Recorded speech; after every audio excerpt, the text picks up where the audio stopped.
Hello students, come to the second part of the first topic, logic.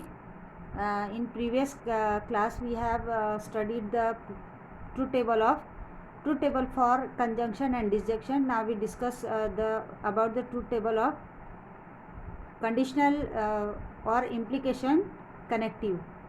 Here it is given that a conditional statement P implies Q is false only if P is true or Q is false.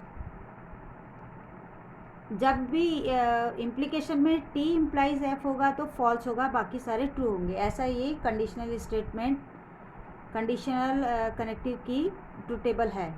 P T implies F is F, all others are true. Now come to the true table of biconditional और double implication. Here it is given that P implies Q is true only if when P and Q have the same values. Means if P and Q are both T and Q and P are both F, then only it is T. तो हम इसको by conditional को कैसे याद रखेंगे? T by implies T is T, F by implies F is T, others are false. Now come to the truth table for negation. इसमें एक ही statement होता है P और negation P. If P is true then negation P is false. If P is false then negation P is true. Now let us see how will we learn the truth table. For and T is true and true is true, others are false. T and T true होता है, बाकी सारे false. and में और में कैसे याद रखेंगे? फॉल्स और फॉल्स बाकी सारे true, other entries are true. False और फॉल्स. इम्प्लीकेशन में एक ऐसे याद रखेंगे, T implication F is F, others are true. T implication F is false, T implication F is false, others are true. Bi implication biconditional को कैसे याद रखेंगे? T biconditional T bi implies T is true, false by implies false is true, others two are false. ऐसे याद रखेंगे. चलिए अब हम देखेंगे इसकी एक्सरसाइज कैसे करनी है.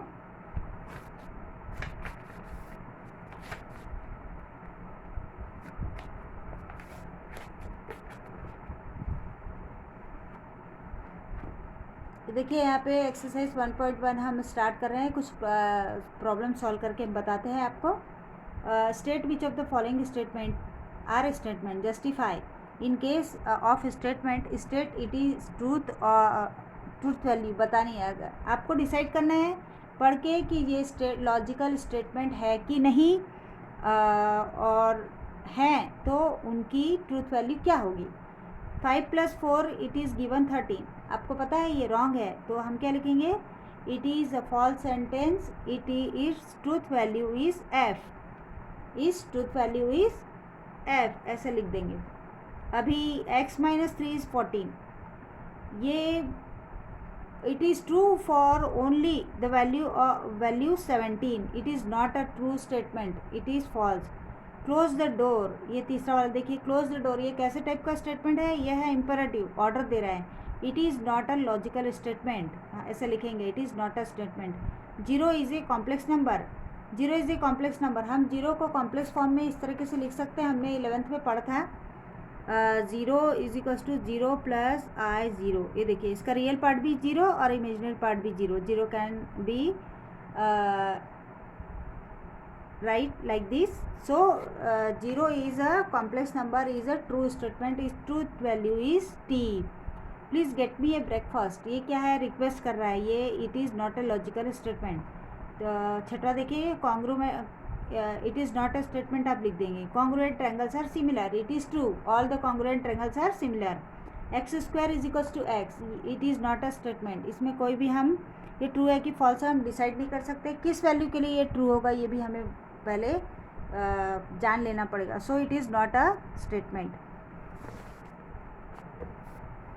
See the question number 8. The quadratic equation cannot have more than 2 root. Quadratic equation के 2 से ज़्यादा रूट नहीं होते, ये बात सही है. इस truth value is, it is a logical statement. It's truth value is T, ऐसे लिखेंगे हम. डू यू लाइक मैथमेटिक्स, ये क्या है, इंट्रोगेटिव स्टेटमेंट है, it is not a logical statement, ऐसे लिख देंगे हम. The sun sets in west, it is also right. All the real numbers are whole number, it is a false statement. You know, can you speak in Marathi, it is also interrogative sentence, it is not logical statement. You have to write this. X square minus 6x minus 7 is equals to 0 van x is equals to 7. इसका 7 जो है, आप इसमें x की जगह पर 7 रख के देखेंगे. अगर ये 0 आ गया इसका राइट साइड तो ये ट्रू होगा. ठीक है, आपको देखना है, ये खुद करके देखना है. The sum of the cube roots of unity is 0, ये बात सही है. सभी क्यूब रूट्स का सम कर लो, यूनिटी के क्यूब रूट्स का 0 आ जाएगा. It's rain heavily, it is a open statement. हम इसके बारे में डिसाइड नहीं कर सकते कि ये डिस्क्राइब कर रहा है, ये लॉजिकल स्टेटमेंट नहीं है. अभी देखिए क्या क्या यहाँ पे क्वेश्चन नंबर 2 में क्या लिखा है. Right the following compound statement symbolically. Symbolically हम कैसे लिखेंगे. पहला, Nagpur is in Maharashtra, Chennai is in Tamil Nadu. तो नागपुर इज़ इन महाराष्ट्र, ये है सिम्बॉलिकली ऐसे लिखेंगे इसको.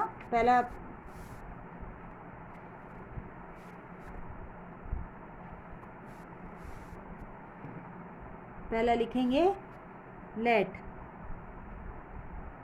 P Nagpur is in Maharashtra.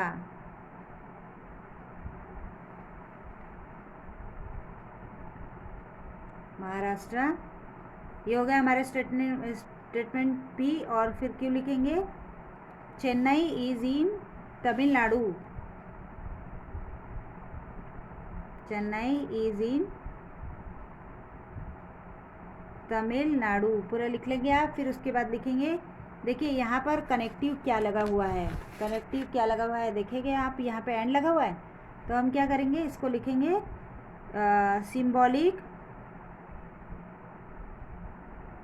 Symbolic form P and Q, ऐसा लिखेंगे आप. ठीक है, सिंबॉलिक फॉर्म इसका एंड लगा है इसलिए. अब दूसरा बताते हैं. दूसरे वाले में क्या करना है, P स्टेटमेंट लेना है, उसको लिखना है ट्रायंगल इज इक्विलेटरल. और Q लेना है, स्टेटमेंट Q लिखना है, ट्रायंगल इज आइसोसेलेस. और फिर उसको और लगा के लिखना है. तो पहले सेकंड वाले में ऐसे लिखेंगे, मैं शॉर्ट में लिख के बता रही हूँ आपको. ट्रायंगल इज इक्विलेटरल, फिर ये हो जाएगा P आपका. फिर Q होगा, स्टेटमेंट Q लिखेंगे आप.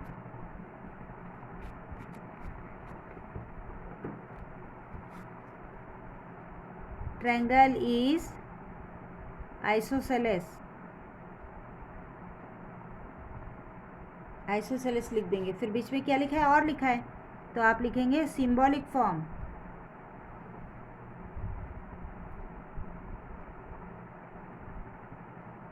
सिंबॉलिक फॉर्म P और Q, P डिजंक्शन Q, इस प्रकार से लिखना है सभी. अभी मैं आपको ओरली बता रही हूँ, फिर आप करते जाएंगे इसको. The angle is right angle if and only if is of measure 90 degree. The angle is right angle if and only if its measure is 90 degree. तो आप पहले लिखेंगे the angle is right angle, फिर Q statement लिखेंगे, its measure is 90 degree. और बीच में if and only if के लिए क्या लगाते हैं हम, बाई कंडीशनल का साइन. तो ये वाला आप ऐसे कर लेंगे.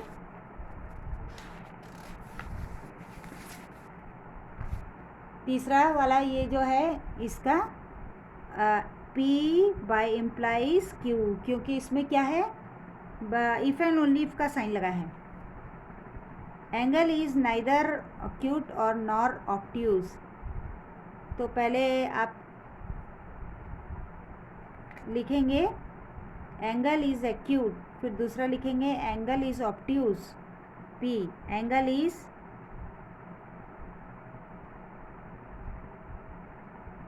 इज एक्यूट, Q लिखेंगे एंगल इज ऑब्ट्यूज. फिर दोनों नहीं है तो ऐसा हो जाएगा, angle is neither acute nor, angle is neither acute and nor obtuse, ऐसा हो जाएगा ये ऐसा। अभी ये वाला देखिए, ये वाला question number 5, question number 5, if A B C is a right angle at B then A plus C is equals to 90 degree. तो ई फॉर देन है, तो पहले क्या लिखेंगे, statement P, A B C is a right angle, फिर statement Q, A plus C is equals to 90 degree, ये स्टेटमेंट क्यू कंसिडर करेंगे, फिर ऐसा लिख देंगे फोर्थ का, P इम्प्लाइज Q, ये ई फॉर देन होता है ना, if the angle B is 90 degree, if angle triangle ABC is right angle at B and then A plus C is equals to 90 degree, तो ये इसका हो जाएगा। तो आगे के एक दो बचे हुए हैं ये आप कर लेंगे, इसके आगे फिर हम अगली वीडियो में पढ़ेंगे। Thank you.